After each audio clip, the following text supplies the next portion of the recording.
सभी को नमस्कार। आप सभी का स्वागत है एमके विजडम एकेडमी में। आशा करती हूँ कि आप सभी स्वस्थ होंगे, मस्त होंगे और पढ़ाई कर रहे हैं। आज हम पढ़ेंगे मार्च का करंट अफेयर। इससे पहले जनवरी और फरवरी का करंट अफेयर हो चुका है, तो आप वहां से जाके देख लीजिएगा। और अभी CHSL जो है वो कल से स्टार्ट हो गया है 12 तारीख से। तो CHSL मतलब ये जो करंट अफेयर है ना, उसके साथ साथ हम कुछ स्टैटिक जीके भी कवर करते जाएंगे। जैसे कि जब जनवरी का मैंने किया था तो करवाया था, तो वहां पे भी हमने कुछ इंपॉर्टेंट क्वेश्चंस को देखा था अलग से, और इस फरवरी में हमने इंपॉर्टेंट आर्टिकल को देखा था। ठीक है, तो अभी हम देखेंगे प्रमुख झीलों के बारे में। चलिए स्टार्ट करते हैं। पहला है जम्मू कश्मीर के महत्वपूर्ण झील। जितना भी जम्मू कश्मीर, जैसे कि जितना भी झील के आगे नाग वर्ड आएगा ना, नाग नाग ये नाग, तो समझ जाइएगा कि वो जो है वो जम्मू कश्मीर का झील है। जैसे कि और उत्तराखंड का क्या है, तो जितने भी झीलों के नाम के पीछे ताल आएगा तो वो समझना है कि वो उत्तराखंड का झील है। ठीक है, देखते हैं। पहला है जम्मू कश्मीर के महत्वपूर्ण झील, डल झील। डल झील और वुलर झील के बारे में तो सभी लोगों को पता होगा। मैक्सिमम लोग डल झील और वुलर झील के बारे में जानते हैं, और सांबर झील के भी बारे में जानते हैं, क्योंकि ये बहुत बार एग्जाम में पूछा जा चुका है और ये बहुत फेमस झील है। ठीक है, तो डल झील जम्मू कश्मीर, वुलर झील जम्मू कश्मीर। उसके बाद है बेरी नाग झील। बेरी नाग झील कहाँ का है, तो ये भी है जम्मू कश्मीर का। इसमें भी आ रहा नाग। बेरी नाग कहाँ का है, जम्मू कश्मीर।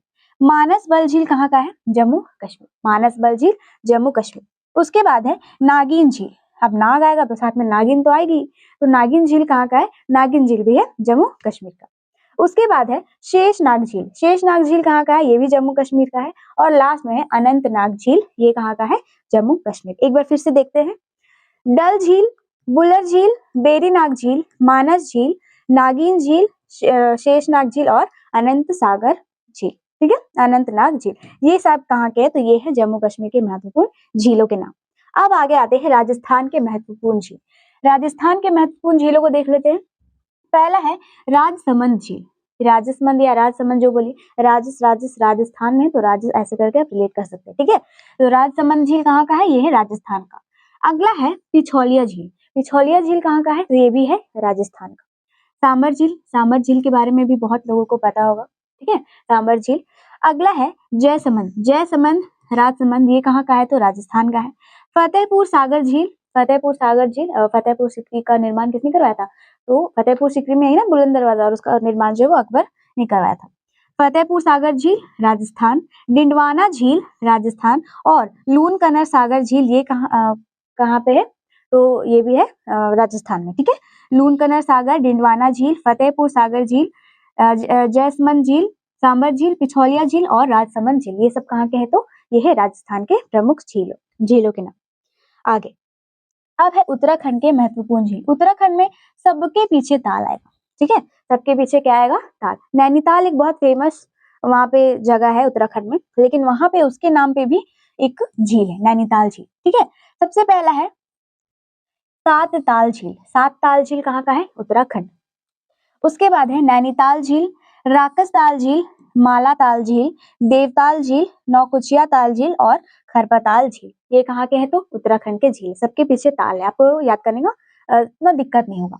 उसके बाद कुछ अन्य झीलों के नाम भी हम देख लेते हैं। जैसे हुसैन सागर झील कहाँ का है, आंध्र प्रदेश। हुसैन सागर झील कहाँ का है, आंध्र प्रदेश। और आंध्र प्रदेश में बहुत सी मुस्लिम लोग भी रहते हैं। ठीक है, तो हुसैन सागर ये मुस्लिम नेम है, हुसैन सागर ये कहाँ का है, तो आंध्र प्रदेश का है। कोलेरू झील ये भी है आंध्र प्रदेश का। कोलेरू झील और क्या है, हुसैन सागर झील, ये कहाँ के हैं, तो आंध्र प्रदेश के हैं। उसके बाद है वेमनाड झील, ये कहाँ है, केरला। वेमनाड झील ये कहाँ का है, तो केरल का झील है वेमनाड झील। अष्टमुडी झील ये कहाँ का है, केरल का है। उसके बाद है पेरियार झील, केरल। लोनार झील महाराष्ट्र। पुलिकट झील तमिलनाडु एवं आंध्र प्रदेश के ये बॉर्डर में है। ठीक है, कहाँ का है, तो पुलिकट झील कहाँ का है, तो तमिलनाडु या और आंध्र प्रदेश दोनों में ये बहता है, दोनों में है। लोकटक झील मणिपुर और चिल्का झील उड़ीसा। ठीक है, चिल्का झील उड़ीसा, लोकटक झील मणिपुर। ठीक है, अब आगे बढ़ते हैं। ये हो गया हमारे झीलों के नाम। इसके बाद इसके बाद जो वीडियो आएगा ना, वो बहुत इंपॉर्टेंट आर्टिकल के बारे में रहेगा। ठीक है, इसमें बहुत मैक्सिमम आर्टिकल ऐसे भी होंगे जो आज तक कभी पूछे नहीं गए, क्योंकि अभी एडीक्विटी कुछ भी कर सकता है, कोई भी आर्टिकल दे सकता है जो कि बच्चों ने उसके बारे में सुना भी नहीं होगा। तो उसके बारे में हम अगला वीडियो लेकर आएंगे। अब आगे हम देख लेते हैं मार्च का करंट अफेयर। सबसे पहला क्वेश्चन है, भारत में राष्ट्रीय टीकाकरण दिवस कब मनाया जाता है? हर वर्ष। तो हर वर्ष 16 मार्च को राष्ट्रीय टीकाकरण दिवस के रूप में हम मनाते हैं। ठीक है, राष्ट्रीय टीकाकरण दिवस कब मनाया जाता है? तो 16 मार्च को प्रतिवर्ष मनाया जाता है। आगे, दुनिया की सबसे बड़ी महिला सभाओं में से एक अटकल पोंगल किस भारतीय राज्य में होती है? तो ये होती है केरल में। ध्यान से, ये है अटकल पोंगल। अटकल पोंगल जो है वो केरल में मनाई जाती है, लेकिन अगर सिर्फ पोंगल फेस्टिवल बोलेगा तो वो कहाँ मनाई जाती है? तो मुख्य रूप से तमिलनाडु में मनाई जाती है। ठीक है, पोंगल फेस्टिवल तमिलनाडु, लेकिन अटकल पोंगल कहाँ मनाई जाती है? तो केरल में। और ये क्या है? तो दुनिया के सबसे बड़ी महिलाओं का सभाओं में से एक है अटकल पोंगल, जिसको नाम अटकल पोंगल के नाम से उसको जाना जाता है। ठीक है, कहाँ मनाया जाता है? केरल में। केरल के मुख्यमंत्री कौन है? तो पिनाराई विजयन वर्तमान में इसके मुख्यमंत्री है। और केरल के राज्यपाल कौन है? तो विश्वनाथ आर्लेकर। ठीक है, श्री राजेंद्र विश्वनाथ आर्लेकर। राज्यपाल से जितने भी राज्य के राज्यपाल है 2025 में जिनकी नियुक्ति हुई या फिर नहीं भी हुई है, 28 राज्यों के राज्यपाल मैंने ट्रिक से करवा रखा है, आप चाहते हो तो वहां से जाके देख सकते हैं। आगे, शांति और स्थिरता के लिए गोल्ड मरकरी अवार्ड 2025 से किसे सम्मानित किया गया है? तो दलाई लामा। ठीक है, दलाई लामा। शांति और स्थिरता के लिए गोल्ड मरकरी अवार्ड 2025 के लिए दलाई लामा को सम्मानित किया गया है। ये दलाई लामा क्या होता है? तो जो तिब्बतियन होता है ना, तो तिब्बत वासी जो होते हैं उनके जो धर्म गुरु होते हैं, सबसे ऊंचे वाले दर्जे के जो धर्म गुरु होते हैं, उनको बोलते हैं दलाई लामा। ठीक है, तो शांति और स्थिरता के लिए गोल्ड मरकरी अवार्ड 2025 से दलाई लामा को सम्मानित किया गया है। आगे, विश्व उपभोक्ता अधिकार दिवस प्रतिवर्ष किस तारीख को मनाया जाता है? तो 15 मार्च को मनाया जाता है। ठीक है, और राष्ट्रीय टीकाकरण दिवस 16 मार्च को मनाया जाता है। और यहाँ पे क्या है? तो विश्व उपभोक्ता अधिकार दिवस प्रतिवर्ष किस दिन को मनाया जाता है? तो 15 मार्च को। आगे, कांगेर घाटी राष्ट्रीय उद्यान, जिसे हाल ही में यूनेस्को की अस्थायी विरासत सूची में शामिल किया गया है, वह कहाँ स्थित है? तो यह है छत्तीसगढ़ में। क्या है? कांगेर घाटी राष्ट्रीय उद्यान। कांगेर घाटी राष्ट्रीय उद्यान को अभी यूनेस्को में अस्थायी रूप से जोड़ा गया है, स्थायी रूप से नहीं जोड़ा गया है। और यूनेस्को से भी जुड़ा जितना भी प्रश्न होता है, जितने भी स्थल यूनेस्को में जोड़े गए हैं, जितने भी स्मारक वगैरह, सबको के बारे में मैं बता चुकी हूँ। आप चाहते हो तो वहां से चेक कर सकते हैं। ठीक है, तो छत्तीसगढ़ में है कांगेर घाटी राष्ट्रीय उद्यान, जिसको हाल ही में अभी यूनेस्को में अस्थायी रूप से शामिल किया गया है। मुख्यमंत्री कौन है छत्तीसगढ़ के? तो श्री विष्णुदेव साय। और राज्यपाल कौन है? तो रमन डेक्का। ठीक है, आगे, सिपरी की रिपोर्ट के अनुसार कौन सा देश दुनिया का सबसे बड़ा हथियार आयातक देश बन गया है? तो यूक्रेन। यूक्रेन जो है वो, सिपरी एक रिपोर्ट होता है, उसके अनुसार बताया जाता है मतलब कौन सा जो देश है वो निर्यातक है, सबसे बड़ा आयातक है देश सबसे बड़ा। तो सबसे बड़ा हथियार आयातक देश कौन सा बन गया है? तो यूक्रेन। यूक्रेन वॉर होते ही रहता है ना, तो इसको बहुत सारा हथियार का जरूरत पड़ता है, इसलिए सबसे बड़ा ये आयातक देश बन गया है। इसकी राजधानी क्या है यूक्रेन की? तो यूक्रेन की राजधानी है कीव। और इसके प्रधानमंत्री वर्तमान में कौन है? तो यूलिया स्वेरेडेंको जो है वो यूक्रेन के प्रधानमंत्री, यूलिया स्वेरेडेंको। आगे, जेपी नड्डा ने मुख्यमंत्री बालिका समृद्धि योजना और मुख्यमंत्री कन्या आत्मनिर्भर योजना कहाँ शुरू की है? तो अगरतला में। ठीक है, अगरतला में जेपी नड्डा मुख्यमंत्री है और बालिका समृद्धि योजना और मुख्यमंत्री कन्या आत्मनिर्भर योजना की शुरुआत कहाँ की है? तो अगरतला में। और ये इंद्रसेना रेड्डी जो है वहां के राज्यपाल का नाम है इंद्रसेना रेड्डी नल्लू। ठीक है, इंद्रसेना रेड्डी नल्लू।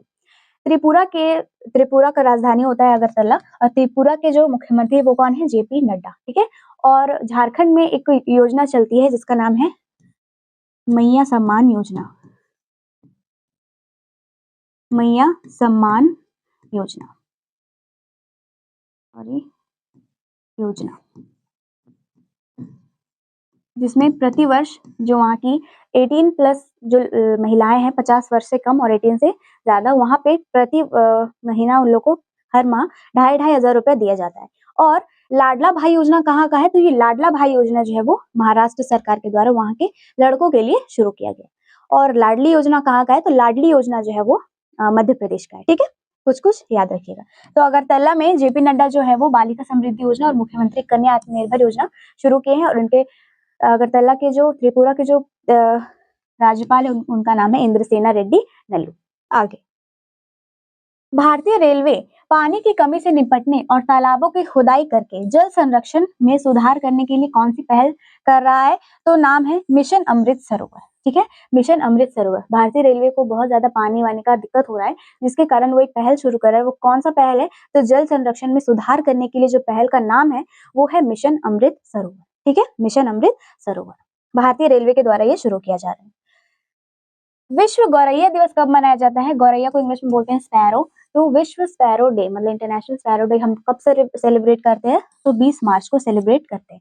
ये क्यों मनाया जा रहा है? तो जो गौरैया है ना वो बहुत तेजी से विलुप्त होते जा रहा था, जिसके कारण उसको संरक्षण के लिए ये जो हम डेट है मतलब इस दिन को हम लोग सेलिब्रेट करते हैं। ठीक है, तो 20 मार्च को विश्व गौरैया दिवस हम लोग मनाते हैं। आगे, किस टीम ने महिला प्रीमियर लीग WPL 2025 का फाइनल जीता है? तो ये है मुंबई इंडियंस। महिला प्रीमियर लीग जो है, वुमेन्स प्रीमियर लीग 2025 का खिताब जो है वो मुंबई इंडियंस ने जीती है। और 3 बार, जब ये 2023 से खेला जा रहा है, 23, 24, 25, तीनों बार जो है वो दिल्ली कैपिटल्स जो है ना वो फाइनलिस्ट रही है। ठीक है, इसके बारे में हम थोड़ा डिटेल से देख लेते हैं। तो शुरू होने की तिथि क्या थी? जो WPL की शुरुआत हुई थी वो क्या थी? तो 14 फरवरी से 15 मार्च 2025 तक ये जो मैचेस है वो खेले गए थे। ठीक है, टोटल 22 मैचेस खेले गए थे। और प्रायोजनकर्ता कौन है? तो टाटा ग्रुप। ये जो WPL का जो प्रायोजन करता है, जो होस्ट है वो कौन है? तो टाटा ग्रुप। कुल टीमों की संख्या क्या थी? 5 टीमों की संख्या थी। संस्करण कौन सा था? तीसरा। स्टार्ट कब हुआ है? तो 2023 में स्टार्ट हुआ है। और विजेता टीम कौन सी थी? मुंबई इंडियंस। उप विजेता टीम कौन थी? दिल्ली कैपिटल, जो कि 8 रनों से हार हुई थी। और तीनों बार फाइनलिस्ट जो रही वो दिल्ली कैपिटल्स ही रही है। जीत की राशि क्या थी? तो विजेता टीम को 6 करोड़ मिला था और उप विजेता टीम को 3 करोड़ मिला था। और अगर 2025 में जो IPL के जो विजेता है वो कौन है? तो RCB। ठीक है, RCB यानी कि विराट कोहली का जो टीम है वो 18 वर्षों के बाद जो है वो जीता है। फाइनल मैच कौन से स्टेडियम में खेला गया था? तो ब्रिबॉर्न स्टेडियम मुंबई में खेला गया था। ठीक है, फाइनल मैच जो WPL का फाइनल मैच है वो ब्रिबॉर्न स्टेडियम मुंबई में खेला गया था। इसके संचालनकर्ता कौन है? इसके द्वारा ये जो ऑर्गेनाइज किया जाता है वो BCCI ऑर्गेनाइज करती है, भारतीय क्रिकेट कंट्रोल बोर्ड। ठीक है, और टाइटल स्पॉन्सर किनका था? तो टाटा ग्रुप का था। पहला सीजन जो है वो 2023 में मुंबई में खेला गया था। आयोजन स्थल मतलब कहाँ कहाँ पे जो मैचेस है वो खेले गए थे? तो 4 शहरों में खेले गए थे, बैंगलोर, लखनऊ, मुंबई और वडोदरा में खेले गए थे। ठीक है, मुंबई इंडियंस की कैप्टन कौन है? हरमनप्रीत कौर। और दिल्ली कैपिटल्स की कैप्टन कौन है? तो मैग लैनिंग। मैग लैनिंग जो है वो दिल्ली कैपिटल्स की कैप्टन है। और टोटल 22 मैचेस खेले गए थे। आगे, ये क्वेश्चन भी बहुत बार पूछता है ना कि कौन से मैचेस में किसको ऑरेंज कैप, किसको पर्पल कैप मिला था, तो उसके बारे में भी देखते हैं। तो पर्पल कैप जो है वो सर्वाधिक विकेट जो लेता है उनको दिया जाता है। ठीक है, पर्पल कैप जो है वो जो सबसे ज्यादा विकेट लेता है उसको दिया जाता है, यानी कि अमेलिया कर को मिला था, सबसे ज्यादा विकेट इन्होंने लिया था। और ये कहाँ की है? तो 18 विकेट लिया था और मुंबई इंडियंस की है। और इसकी जीत की राशि कितनी थी? जो पर्पल कैप है उसको मिला था 5 लाख रुपए। ठीक है, अमेलिया कर को। ऑरेंज कैप जो होता है वो सर्वाधिक रन के लिए होता है।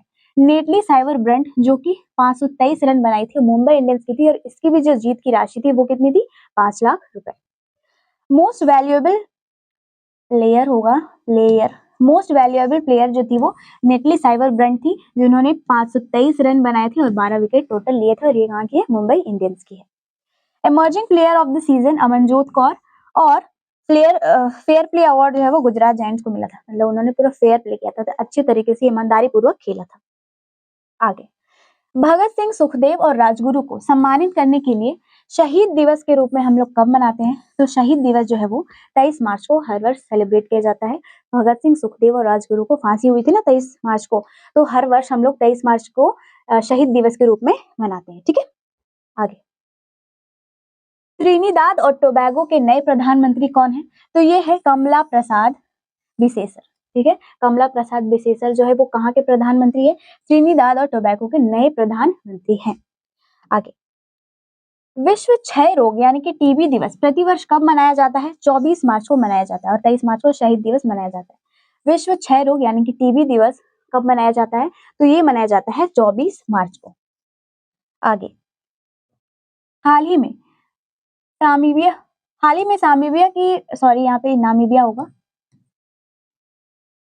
हाल ही में नामीबिया की पहली महिला राष्ट्रपति के रूप में किसने शपथ लिए? पहली महिला है नामीबिया की। हो सकता है ये क्वेश्चन पूछ दे क्योंकि फर्स्ट वुमेन प्राइम मिनिस्टर है ना। ये है नेटुम्बू नंदी। ये अजीब नाम है, नदैत्वा। ठीक है, क्या है? नेटुम्बो नंदी नदैतवा जो है वो नामीबिया की first women prime minister ever बनी है। आगे 2025 में संगीत एकेडमी के संगीत कला निधि पुरस्कार के लिए किन्हें चुना गया है? तो ये है आर.के. श्रीराम कुमार। आर.के. श्रीराम कुमार को 2025 के लिए संगीत एकेडमी के संगीत कला निधि पुरस्कार के लिए चुना गया है। संगीत कला निधि पुरस्कार के लिए आर.के. श्रीराम कुमार को चुना गया है 2025 में। आगे बिहार दिवस हर साल 22 मार्च को किस वर्ष में एक अलग राज्य के रूप में बिहार के गठन को चिन्हित करने के लिए मनाया जाता है? कुल मिला के बिहार दिवस कब मनाया जाता है? तो ये मनाया जाता है हर साल 22 मार्च को मनाया जाता है। और कब से मनाया जा रहा है? बिहार कब अलग हुआ था पश्चिम बंगाल से? तो 1912 ईस्वी में अलग हुआ था। और बिहार से झारखंड कब अलग हुआ था? तो वो हुआ था 15 नवंबर 2000 ईस्वी। ठीक है, 15 नवंबर 2000 ईस्वी को अलग हुआ था बिहार से झारखंड। और ये जो 15 नवंबर है वो कौन सा तिथि है? तो जब बिरसा मुंडा की मृत्यु हुई थी ना, बिरसा मुंडा की जो मृत्यु है वो 15 नवंबर 1900 ईस्वी को हुई थी। और वो जन्मे कब थे? तो 1875 ईस्वी में जन्मे थे। ठीक है, तो भारत में उनको बहुत सम्मान पूर्वक देखा जाता है। वो आदिवासियों के मसीहा है, धरती बाबा के नाम से उनको जाना जाता है। ठीक है, तो उन्हीं के जन्म दिन पर उन्हीं की पुण्य तिथि पर ये जो है वो मनाया जाता है। आगे तो 1912 ईस्वी से बिहार दिवस हर वर्ष 22 मार्च को सेलिब्रेट करते आ रहे हैं हम। आगे विश्व वानिकी दिवस यानी कि फॉरेस्ट्री डे कब मनाया जाता है? तो ये मनाया जाता है 21 मार्च को। 21 मार्च को हर वर्ष विश्व वानिकी दिवस के रूप में हम लोग मनाते हैं। आगे किस संगठन ने भारत में वोटर आईडी को आधार से जोड़ने की प्रक्रिया शुरू की है? तो जो इलेक्शन कंडक्ट करवाते वही तो करेंगे ना, तो ईसीआई यानी कि election commission of India. Election commission of India जो है वो वोटर आईडी को अब आधार कार्ड से लिंक करने का ऐसा योजना बना रहे हैं। ठीक है, तो वो किसके द्वारा शुरू किया गया है? तो ईसीआई के द्वारा। और अभी ईसीआई के वर्तमान में चेयरमैन कौन है मतलब मुख्य चुनाव आयुक्त जो है, मुख्य चुनाव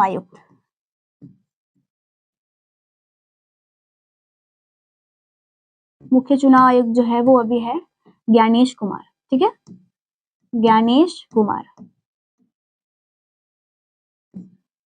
मुख्य चुनाव आयुक्त है अभी ज्ञानेश कुमार। ये फरवरी 2025 में इनको चुना गया है। तो इलेक्शन कमीशन ऑफ इंडिया ने क्या किया है कि अभी बोला है कि भारत में जो वोटर आईडी है उसको आधार कार्ड से लिंक करने का ऐसा प्रक्रिया प्रोसेस को वो शुरू किए हैं। ठीक है, ड्रैगन 2025 सी ड्रैगन 2025 अभ्यास जो है वो कहाँ आयोजित किया गया था? तो सी ड्रैगन ये नाम है जो एक्सरसाइज होता है ना, भारत अगर किसी के साथ सेना अभ्यास करता है तो हर देश के साथ अलग अलग ऑपरेशन होते हैं। तो उसका जो नाम है, जो सी ड्रैगन 2025 कहाँ आयोजित किया गया था? तो वो गुआम में आयोजित किया गया था। सी ड्रैगन 2025 जो अभ्यास है वो कहाँ पे शुरू किया गया था? तो वो जो है वो गुआम में शुरू किया गया था। अब है एएम ट्यूरिंग अवार्ड 2024 किसने जीता? Am Turing award. ये जो अवार्ड है वो क्या होता है, ये क्यों दिया जाता है और किस क्षेत्र में दिया जाता है?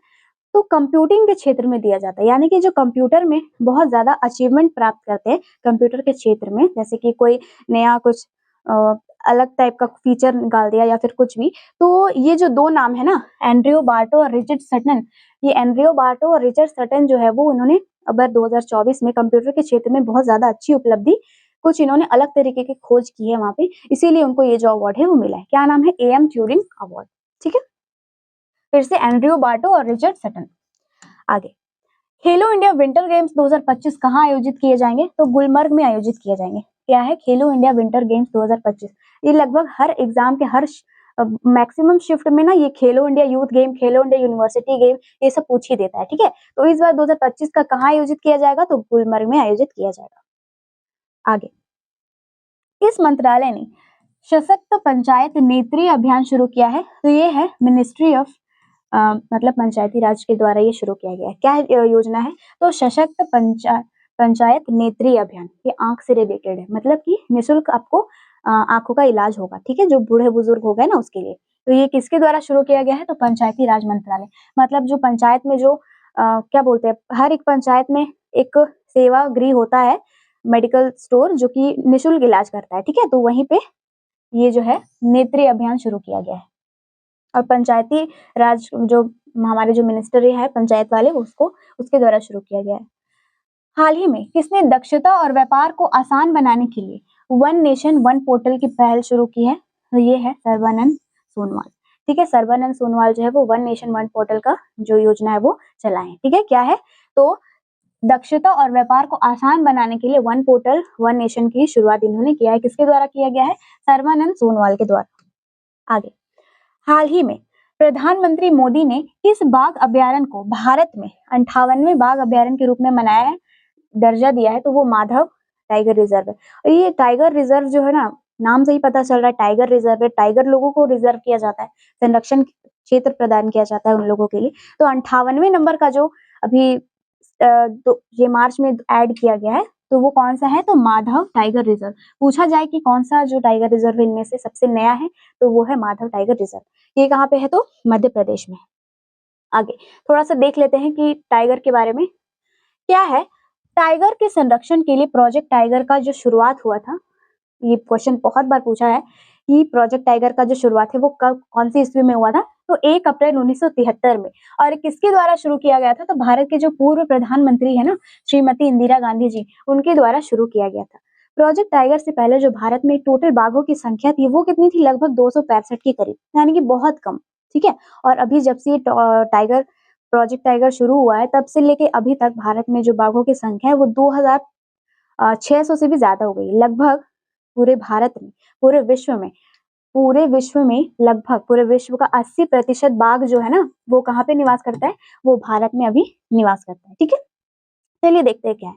तो प्रोजेक्ट टाइगर की जो शुरुआत है वो 1 अप्रैल 1973 ईस्वी को प्रधानमंत्री इंदिरा गांधी जी के टाइम में हुआ था, शुरुआत हुआ था। उद्देश्य क्या है? तो बाघों की आबादी को बचाना है और बढ़ाना है। ठीक है, बाघों की आबादी को बचाना है, बढ़ाना है। उन लोगों को संरक्षित क्षेत्र इसलिए प्रदान किया जाता है ना, क्योंकि अगर खुले में अगर वो बाघ है, उन लोगों के लिए अगर संरक्षित क्षेत्र नहीं है, कोई गांव में ही अगर सटा हुआ कोई जंगल है, ठीक है, तो वहां से क्या है, कभी भी बाघ निकला, किसी को भी पकड़ के ले गया, तो इस तरह से आदमियों को भी हानि है। और अपने बच्चों को बचाने के लिए, और कई बार जो व्यक्ति है, कोई आदमी है, तो अपने बच्चों को बचाने के लिए, अपने किसी भी अपने लोगों को बचाने के लिए बाघों को कभी-कभी मार भी देते थे। तो इस तरह से संख्याएं कम हो जाती थी। तो एक पहल शुरू किया गया टाइगर प्रोजेक्ट टाइगर, जिसके कारण उन लोगों को अलग क्षेत्र प्रदान किया गया और फिर इधर लोग भी सही है। इसका परिणाम क्या हुआ? तो बाघों की आबादी में वृद्धि हुई तथा भारत में बाघों की संख्या दुनिया में सबसे अधिक है और लगभग 80% जो बाघ है वो कहाँ पे निवास करते हैं? भारत में।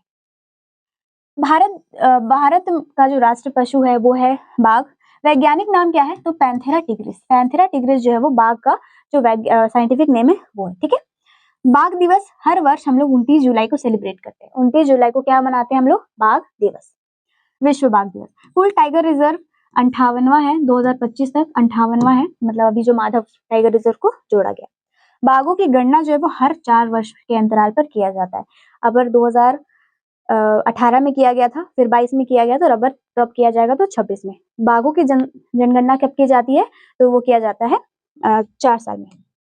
अब है जैसे कि प्रोजेक्ट टाइगर शुरू किया गया ना, उसी तरह बहुत सारे प्रोजेक्ट शुरू किए गए अन्य बहुत सारे जानवरों के लिए। ठीक है, तो सबसे पहले कस्तूरी मृग यानी कि मस्क डीर प्रोजेक्ट।